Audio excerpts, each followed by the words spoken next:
ఓం శ్రీ గురుభ్యో నమ. శ్రీ శ్రీ శ్రీ యోగి రామానంద గురుపాదక పూజయామి. మాఘపురాణం 8వ రోజు 8వ అధ్యాయం. ఇందులో దత్తాత్రేయుడు కార్తవీర్యార్జునకు ఉపదేశమిచ్చుట. దత్తాత్రేయుడు బ్రహ్మ విష్ణు మహేశ్వరుల యొక్క అంశాన జన్మించాడు.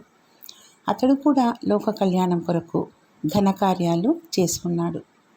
త్రిమూర్తులు దత్తాత్రేయుని రూపమున జన్మించారు.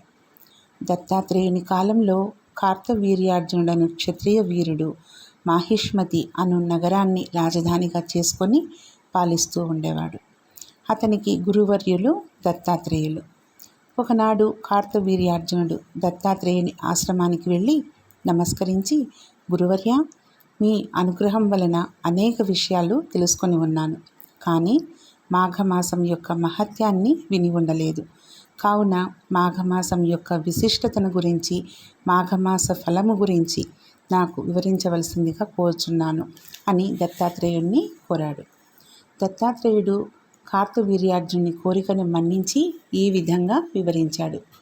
భూపాల, భరతఖండంలో ఉన్న పుణ్య నదులకు సమానమైన నదులు ప్రపంచంలో ఎక్కడనూ లేవు. ఈ నదులలో ముఖ్యమైనవి 12. అందుచేతనే వీటికి పుష్కర ప్రవేశము కలుగుచున్నది. బృహస్పతి ఒక్కొక్క సంవత్సరము ఒక్కొక్క రాశి అందున్నప్పుడు ఆయా నదులకు పుష్కర ప్రారంభమగుతుంది. కనుక అటువంటి నదులయందు స్నానం చేసి దాన ధర్మాలు ఆచరించిన ఎడల దాని వలన కలుగు ఫలము వర్ణించుటకు నాకు కూడా సాధ్యం కాదు. అందున మాఘమాసమునందు నదిలో స్నానం చేసిన గొప్ప ఫలితం కలుగుటయే కాక జన్మరాహిత్యం కూడా కలుగుతుంది. కావున ఏ మానవుడైనా కూడా మాఘమాసంలో నదీ స్నానము తప్పకుండా చేయవలెను. అటుల చేయని ఎడల ఆ మనుజుడు జన్మ జన్మలయందు తాను చేసుకున్న పాప ఫలాలను అనుభవించక తప్పదు. మాఘమాసంలో సూర్యుడు మకర రాశి యందు ఉండగా మాఘస్నానం చేసి ఒక సద్బ్రాహ్మణునకు దాన ధర్మములు చేసినచో పంచమహాపాతకాలు చేసిన వాడైనను ముక్తి నొందగలడు అని దత్తాత్రేయుడు కార్తవీర్యార్జునికి ఇంకనూ ఈ విధంగా చెప్తున్నాడు. పూర్వకాలమున గంగానది తీరపుటు ఉత్తర భాగాన భాగ్యపురమను పట్టణము కలదు.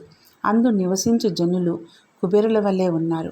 ఆ నగరంలో హేమాంబరుడను వైశ్యుడు కలడు. అతడు గొప్ప ధనవంతుడు.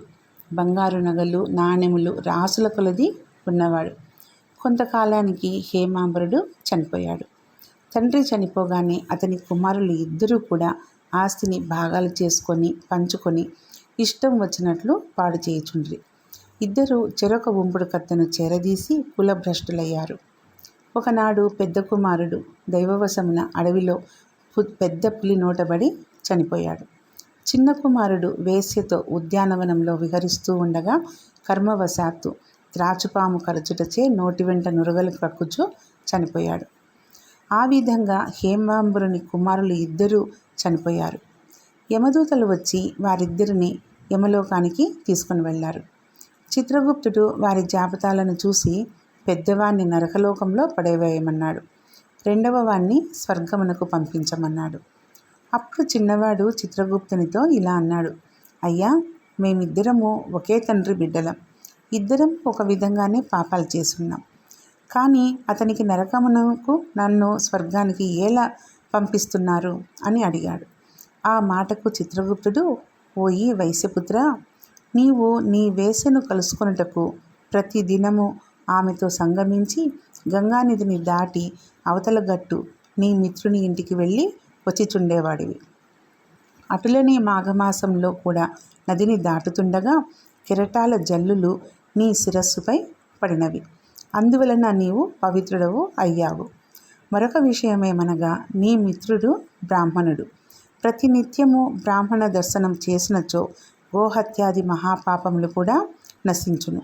కావున విప్రుని చూచుట వలన నీకు మంచి ఫలితమే కలిగింది. అదియూ కాక ఆ బ్రాహ్మణుడు చెప్పించు గాయత్రీ మంత్రములు కూడా నీవు విని ఉన్నావు.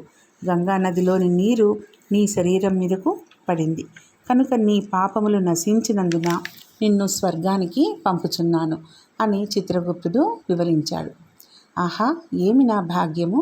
గంగాచలము నా మీద పడినంత మాత్రాన్నే నాకింతటి మోక్షం కలిగిందా అని వైశ్యకుమారుడు సంతసించి దేవదూతలతో స్వర్గలోకానికి వెళ్ళిపోయాడు. రేపు మరి ఒక కథతో మళ్ళీ కలుసుకుందాం. ఓం శ్రీ గురుభ్యో నమః.